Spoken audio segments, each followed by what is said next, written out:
Viewers আসসালামু আলাইকুম, কি অবস্থা সবার, কেমন আছেন? আজকে আবারও শামিমা ফ্যাশন হাউস থেকে আপনাদের জন্য দেখেন একদম দামি গর্জিয়াস একটা নেট নিয়ে চলে আসছি। এই নেট কালেকশনটা আমরা সেল করি শাড়ির জন্য, গাউনের জন্য। এটা কিন্তু ফেব্রিক্সটা হচ্ছে নেট কালেকশন। এটা দিয়ে আপনারা যে কোনো ধরনের ড্রেস তৈরি করতে পারবেন, তবে শাড়ির জন্য এটা বেস্ট একটা কালেকশন। এটা যদি শাড়ি করেন 6 গজ হলেই হয়ে যাবে। অনেক দামি একটা কাপড়। এই কাপড়টা পুরাটা কোনো সুতার কাজ না, একদম মাল্টি সিকোয়েন্সের কাজ করা। এই কাপড়ের বহর হচ্ছে ফুল 2.5 হাত।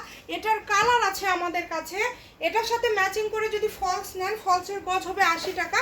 আর এই দামি গজ কাপড়টা আমরা দিয়ে দিচ্ছি আপনাদেরকে মাত্র 200 টাকা পার গজে। সারা বাংলাদেশে হোম ডেলিভারি, বাংলাদেশের যে কোনো জায়গা থেকে নিতে পারবেন। ঘরে বসে অর্ডার করবেন, ঘরে বসে কালেকশনগুলো হাতে পেয়ে যাবেন। পার গজ থাকছে মাত্র 200 টাকা। যার যেটা লাগবে স্ক্রিনে নাম্বার দেওয়া আছে, এই নাম্বারে যোগাযোগ করে অর্ডারটা কনফার্ম করবেন। এগুলো বহর কিন্তু সবগুলোই কিন্তু বহরগুলো 2.5 হাত, মানে কাপড় কোয়ালিটি এত ভালো, এগুলো আপনারা হাতে না পাওয়া পর্যন্ত বুঝতে পারবেন না। এগুলো পুরাটা সিকোয়েন্স, কোনো সুতার কাজ না, একদম ভরাট সেলাই করা আছে। হয়তোবা ভাবছেন যে এগুলো উঠে যাবে, ওঠার কোনো চান্স নাই। মাত্র 200 টাকা পার গজ। 6 গজ হলে শাড়ি 1200 টাকাতে এই শাড়িগুলো পেয়ে যাবেন। ভিডিওটি শেয়ার করে দিবেন। ভালো থাকবেন, আল্লাহ হাফেজ।